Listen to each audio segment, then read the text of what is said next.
Bonjour, bienvenue dans Passion Boulangerie. Aujourd'hui, on va voir comment on fait le pain au levain naturel avec un levain liquide.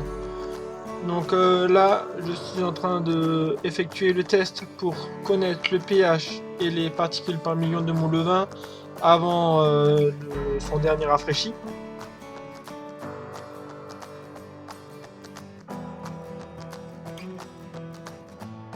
Voilà, donc j'ai un pH mètre. Donc on met dedans, on mélange un peu.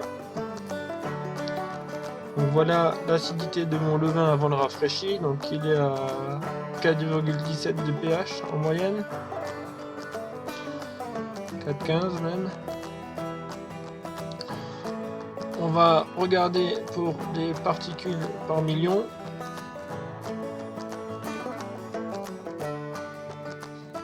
Donc pour ça j'utilise une machine spéciale pour voir ça.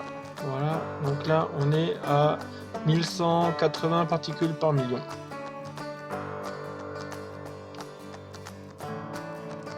Voilà pour le levain. Donc là on va faire le dernier rafraîchi pour voir la qualité fermentaire de mon levain. Donc pour ça je prends 500 g de levain liquide. Je vais rajouter 500 g de farine.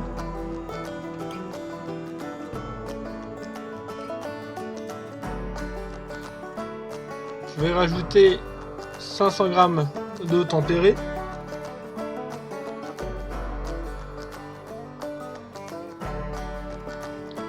Donc eau tempérée, c'est une eau à entre 25 et 30 degrés. Donc là, on mélange le tout.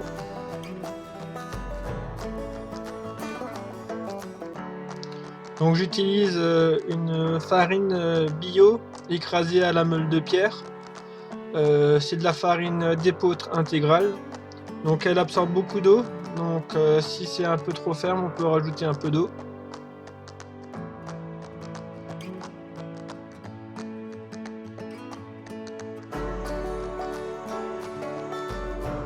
Voilà. Donc là, on va corner les bords.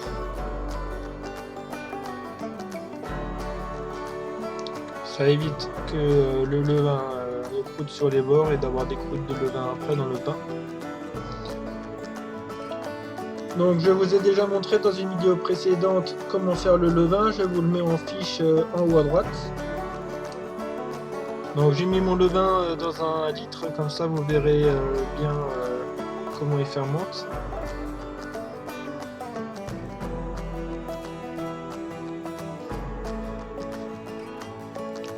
Donc voilà, j'ai environ pas tout à fait 1,5 litre de levain rafraîchi. Donc là, je vais faire une marque avec le marqueur pour savoir où il est avant la fermentation. On va le laisser fermenter environ 3 à 4 heures. On va dire 3 heures. Et on va voir si son pouvoir fermentaire est suffisant pour faire du pain ou pas. A tout de suite.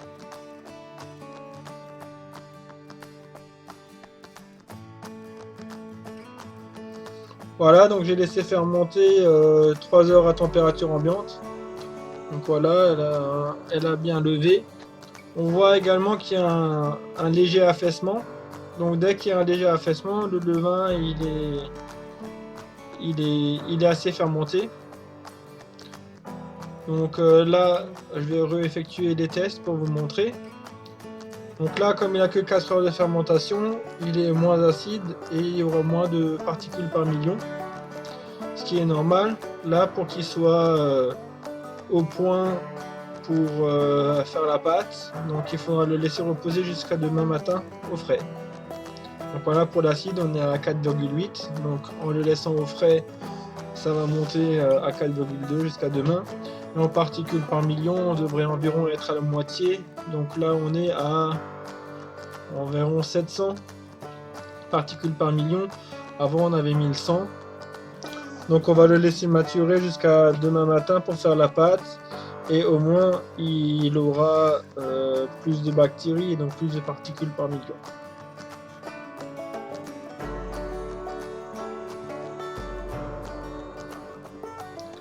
Pour commencer, on va peser le sel. Donc je vais prendre un sel de mer, sel de l'île de Ré.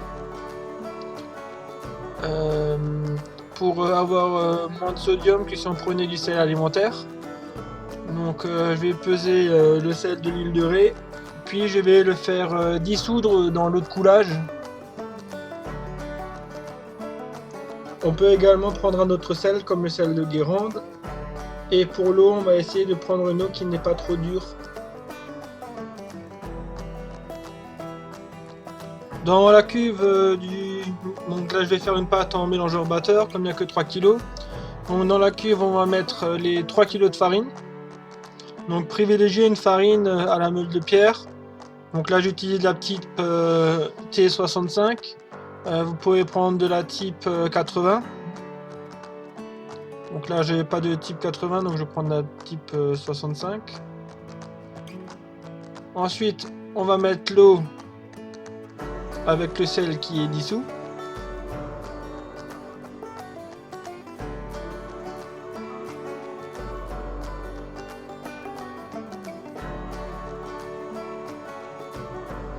Et pour finir, on va mettre le levain liquide.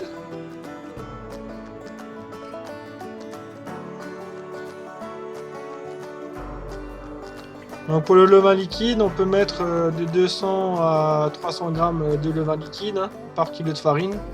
Donc là j'en mets 250. Et c'est parti pour le pétrissage.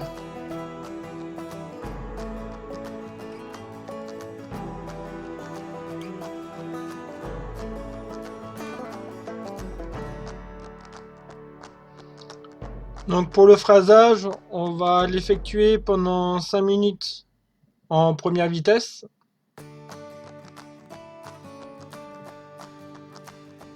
Voilà, donc le phrasage est effectué. On va mettre la deuxième vitesse pour l'étirage et le soufflage. Donc aussi pendant 5 minutes. Voilà, donc là on est à la fin de l'étirage et le soufflage. Donc il reste encore 1 minute. Donc là on va en profiter pour bassiner. Donc le fait de bassiner va permettre à la pâte d'avoir une meilleure extensibilité.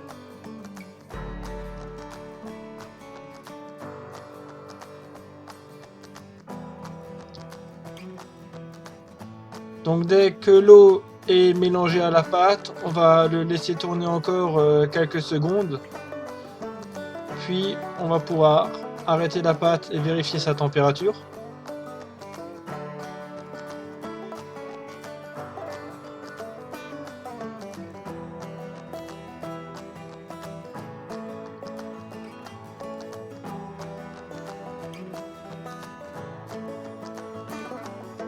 Voilà, donc les quelques secondes sont passées, on va pouvoir l'arrêter.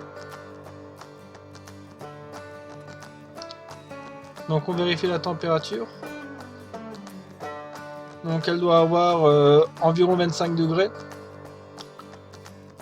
Voilà, donc si elle est à la température, voilà, 24-25 degrés. Donc on va pouvoir la sortir et la laisser pointer pendant 3 heures jusqu'au façonnage.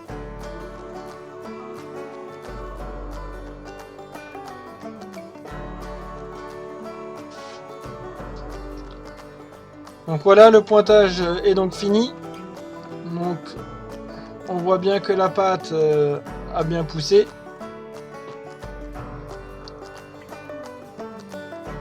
Donc pour la sortir plus facilement, je corne tout autour. Je farine un peu le plan de travail. Donc là je façonne sur le tapis du laminoir, c'est pas l'idéal mais c'est mieux que le marbre qui est froid que j'ai juste à côté. Donc là je vais la diviser. Donc pour la sortir du bac et la diviser, il faut la toucher le moins possible. Éviter de la maltraiter. Donc là je vais faire des pains avec. Donc je vais tout peser à 650 grammes. Donc une règle d'or lorsqu'on pèse, essayez de mettre le moins de farine possible. Et si vous avez des morceaux, mettre toujours les morceaux au-dessus pour garder la partie du bas du pâton bien lisse et propre pour qu'on ait juste à dégazer pour pouvoir bien façonner après.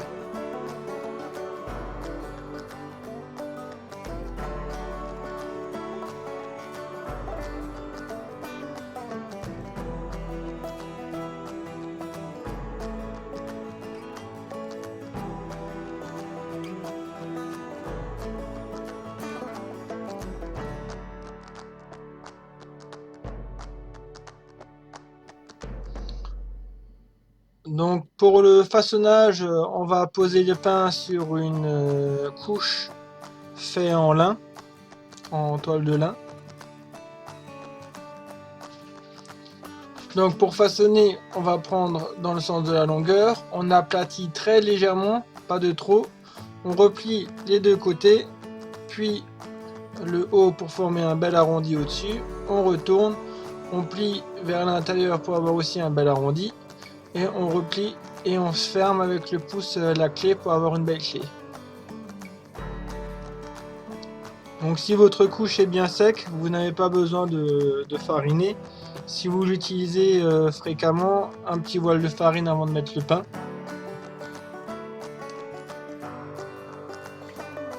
Donc voilà, je fais le suivant, donc je dégage légèrement, je plie les côtés, le devant pour avoir mon arrondi, je retourne, je replie pour avoir mon arrondi. En même temps, j'appuie un peu pour avoir de la force, et là je replie pour fermer la clé. Et donc avec le pouce et les doigts, je serre la clé. Et je pose sur couche la clé vers le bas.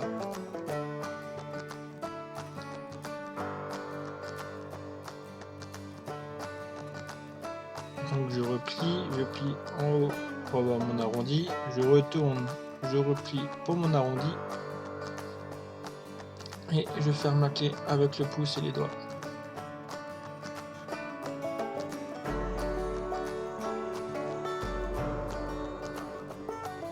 Donc je dégage légèrement, je replie les deux côtés, je plie le haut vers l'intérieur pour avoir mon arrondi, je retourne, donc tirez un peu sur la pâte mais ne forcez pas pour pas qu'elle déchire, hein. Là vous pliez bien, vous fermez la clé avec les pouces.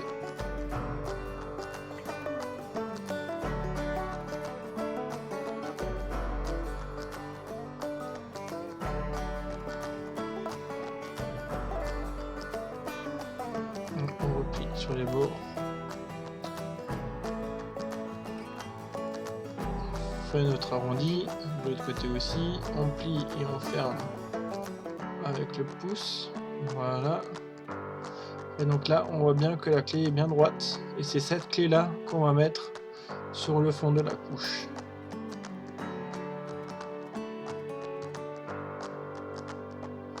Même si c'est un peu difforme, on plie sur les côtés, s'il est trop long. Ensuite on plie tout ça au centre pour avoir notre arrondi.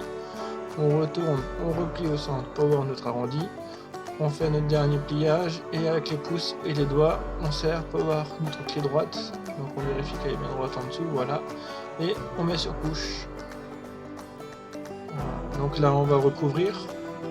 Et donc on va laisser fermenter encore une fois pendant 3 heures avant d'enfourner. Donc cette phase de fermentation s'appelle l'après. Donc un après de 3 heures à 25 degrés, puis on va pouvoir mettre au four.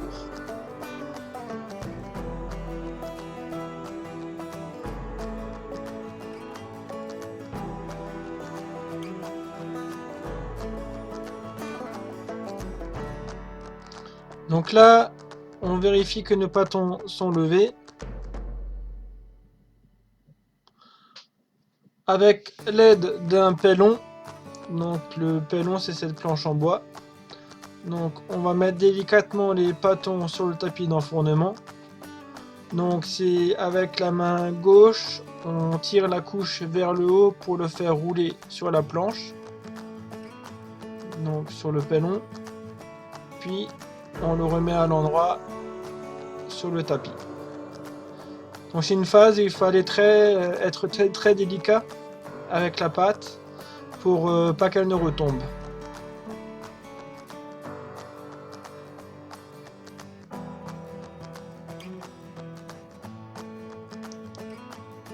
Donc aujourd'hui j'ai décidé de mettre un pochoir avec de la farine pour les embellir. Donc le pochoir on peut le mettre en 2 parties. Donc on fait la moitié du pain, surtout si le pochoir est trop petit qu'on n'arrive pas à faire tout le pain en une fois. Donc on fait une moitié, on soulève délicatement, on le décale, on le pose dans une fois et on fait l'autre moitié du pain. Ou on peut le poser directement pour faire tout le pain. Donc là je le mets légèrement en biais pour avoir un peu plus de surface de pochoir sur le pain. Et ainsi de suite. Donc là le plus dur c'est de mettre la bonne dose de farine. Pas assez de farine, on ne verra pas assez le pochoir.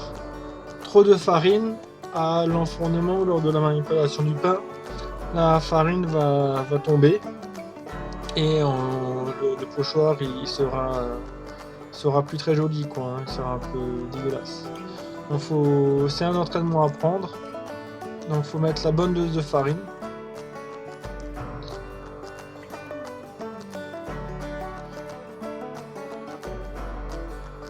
Un pain avec un pochoir hein, prend tout de suite de la valeur. Ça prend plus de temps, certes, mais niveau esthétique, il sera toujours beaucoup plus joli.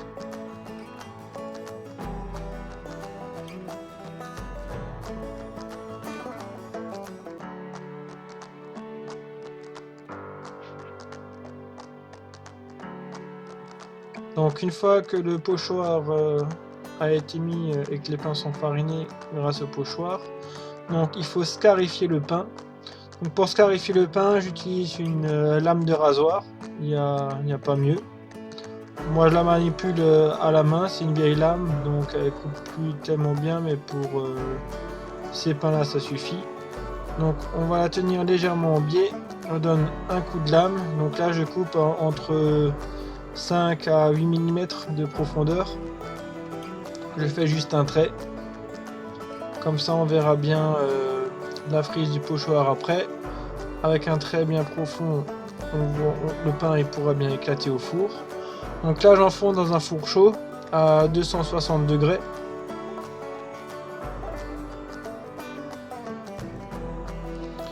Et une fois que le pain a été enfourné, on met un coup de vapeur.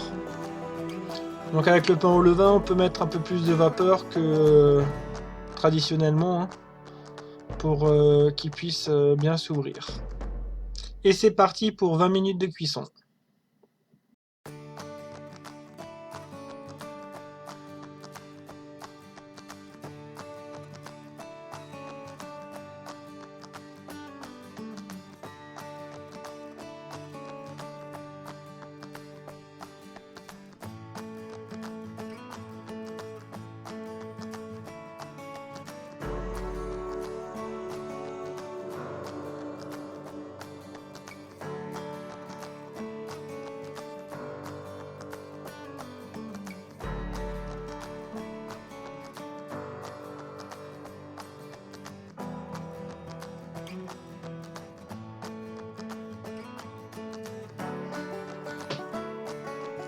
Donc là on va défourner, ils ont eu 30 minutes de cuisson finalement.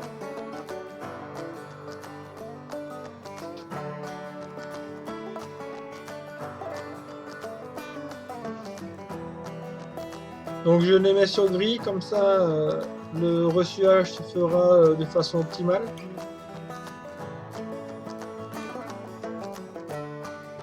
Donc dès qu'on a défourné, toujours nettoyer la sole de son four pour pas que les farines restent accrochées.